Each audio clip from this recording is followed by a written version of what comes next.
FMK réclamons les retours de notre leader Moïse Katumbi dans son pays. Comme son nom l'indique, Moïse, c'est lui le libérateur de son peuple. Par ses valeurs de l'honnêteté, sa dignité, son amour pour le pays, l'esprit de sociabilité, la tolérance, son esprit d'écoute aux problèmes de la société. La femme dans notre pays est déconsidérée, méprisée, déshonorée. Elle n'est pas considérée dans notre société. La femme est maltraitée à travers le viol, d'insécurité, des guerres à répétition, de manque de travail pour la femme et leur mari, et la famille aussi. Notre soutien au président Moïse Katumbi s'est justifié par le fait que ses objectifs se focalisent sur la promotion des droits de l'homme et les valeurs républicaines attachées à la liberté, l'égalité, la solidarité et le respect de nos valeurs. Il a toujours posé des actions sociales pour l'intérêt de son peuple ainsi que de son pays. La promotion de la jeunesse par des actions éducatives. Comme nous, les femmes, sommes impliquées dans tous ces trois aspects de la vie qui sont à la base du développement d'une nation, nous nous impliquerons pour qu'il retourne au pays sans aucune prérogative. Je dis bien sans aucune prérogative.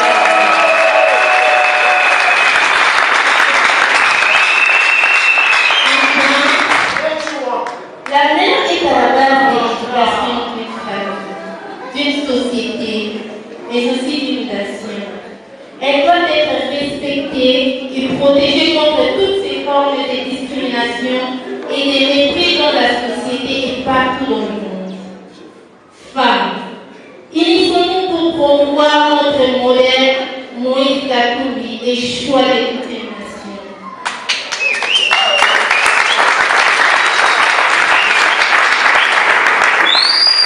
Chers enfants, vous êtes les meilleurs élèves de Moïse Katumbi. Ben oui, en fait, évidemment, c'est un message à réitérer parce que nous sommes dans un combat. Mais nous n'oublions pas l'essentiel.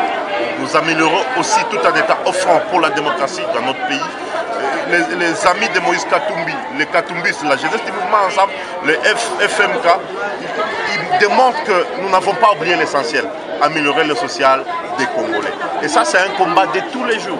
Nous cherchons à améliorer le social des Congolais. Et l'avenir de ces pays dépend évidemment de cette volonté-là, de voir pas seulement parler français, mais que chaque Congolais là où il se trouve, nous devons être sûrs qu'il a bien mangé, qu'il a bien dormi, qu'il est en sécurité, qu'il a l'eau, qu'il a l'électricité. Maintenant nous allons parler français. Mais nous avons des gens en face qui sont depuis 20 ans au pouvoir, mais ils sont une bande des égoïstes, qui vivent que pour eux-mêmes. Nous venons donner un message, nous aimons ce pays, nous protéger son environnement, et voici le FMK qui donne un message fort à Goma aujourd'hui. Et nous les félicitons vivement, et ça c'est l'esprit de Moïse Katumbi. Monsieur le conseiller, vous avez parlé du blocage même du processus si le candidat n'est pas direct. Nous allons bloquer le processus électoral ici, si Kabila s'entête à aller aux élections sans l'exclusivité. Et ce n'est pas un don, parce que la Constitution nous oblige. Quand les lois du pays sont violées, nous devons recourir à l'article 64.1 de notre Constitution. Et c'est cela ce que nous allons faire. Moïse Katumbi serait seul avec ce père, qu'est-ce qui a régné bien sûr pour trouver un candidat unique. Vous êtes sûr que non, on n'est pas à réunion maintenant pour trouver un candidat unique. Nous sommes à réunion pour débloquer le processus électoral qui est à la dérive. On s'est choisi des candidats, on choisit même les modes de vote. Ce sont les machines qui vont voter à la place des Congolais et ça nous n'allons pas accepter. Oui, mais monsieur le conseiller. Est-ce que si Katumbi n'arrive pas à être candidat, vous ne pouvez pas céder pour trouver un candidat unique? Mais écoutez, est-ce que Katumbi n'arrive pas à être candidat par sa propre volonté? Si Katumbi décide d'être candidat, même si Katumbi, on laisse d'abord Katumbi être candidat, et puis nous allons faire les débats sur la candidature. Nous ne sommes pas des égoïstes, mais nous nous battons pour que les lois de ces pays soient respectées. Et c'est cette logique dans laquelle nous sommes maintenant. Nous sommes dans la logique de faire respecter les lois de la République démocratique du Congo. Et pour ça, nous n'allons pas négocier. Pour nous, c'est non négociable. Ou nous allons débloquer le processus électoral, nous allons recourir à l'inclusivité, ou nous allons appliquer l'article 64.1, le message est clair. Mais monsieur le conseiller, en vous écoutant parler, c'est comme si vous n'allez pas faire un mariage avec d'autres candidats de l'opposition. Le problème n'est pas encore à ce niveau-là. Le processus à ce stade ici est violé. Le processus à ce stade ici est biaisé. Le processus électoral n'existe plus au Congo. Ici, nous assistons à un homme qui sait, qui décide qui va être candidat et qui donne des machines pour voter son candidat. Et ça, c'est quelle élection nous voulons faire dans ce pays. Nous devons d'abord corriger le processus. Maintenant, on va faire le débat sur la candidature unique de l'opposition après. Mais ici, c'est quoi? Le débat, c'est de dire qu'est-ce qui est important. Les machines doivent-ils voter à la place des Congolais? Nous disons non. Est-ce que le pouvoir en place doit choisir des candidats qui doivent être et qui ne doivent pas être? Nous disons aussi non. C'est des violations flagrantes des lois. Et ces combats, nous ne les faisons pas pour Katumbi.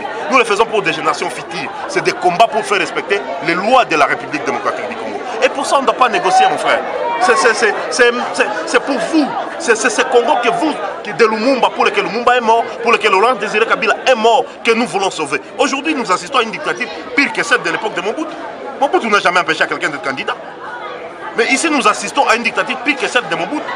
Même quand il a donné ces deux cartes. Mais c'était des Congolais quand même qui avaient la latitude de montrer la carte verte et la carte jaune. Mais ici même les Congolais n'ont pas le droit de voter. Ce sont des machines qui vont voter à la place des Congolais. Et ça c'est une violation grave de la loi. Nous n'allons pas l'accepter. Nous avons dans ce pays il est tellement irresponsable qu'il prend des décisions sans les accompagner. Et aujourd'hui, quand je vois la loi pour protéger la démocratie, très très bonne loi, et qu'il n'y a pas de mesures d'accompagnement, ils n'ont rien fait pour accompagner ces mesures, et que ce soit les enfants de Moïse Katumbi, les disciples de Moïse Katumbi que vous êtes, qui prennent l'initiative, et peut paraître simple, mais l'avenir de notre pays dépend de ce que vous êtes en train de faire aujourd'hui. C'est le sort même de ces Congolais de demain que nous allons donner aux enfants.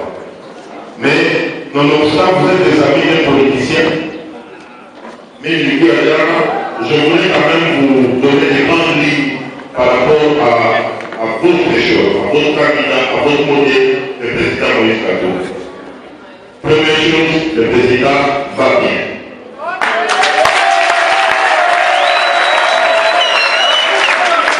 Le président ne panique pas, parce qu'il sait que nie wote kisi Mungu hakuna mtu ataitika kuchagua au kuchaguliwa bila Katumbi.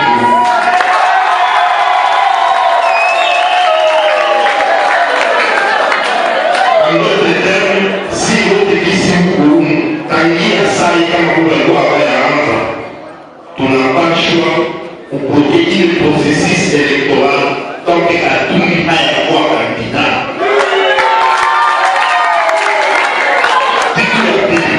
Le président demande, il m'a ma machine, minier, nilisoma, lakini huko tunataka kuongelea na mimi nataka kwanza wazi. Sasa wale ni hakutaka kutablo. Hatutaki mashini zivote kubrasi ya makongomani. President ataka. Je vous aime, c'est le même de la na papier. Haiko sio tunashika kazi hii, haiko sio tunashika maisha hii.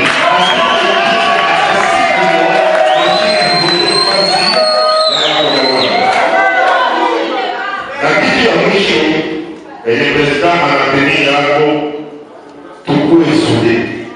Hakuna vita tunaweza kuangaliana machawa, hata mfamilia unaweza kuwa unashika kidogo, mais ils sont unis et soudés. Mais je vous dis, prenez la date d'aujourd'hui, il n'y aura aucune élection dans ce pays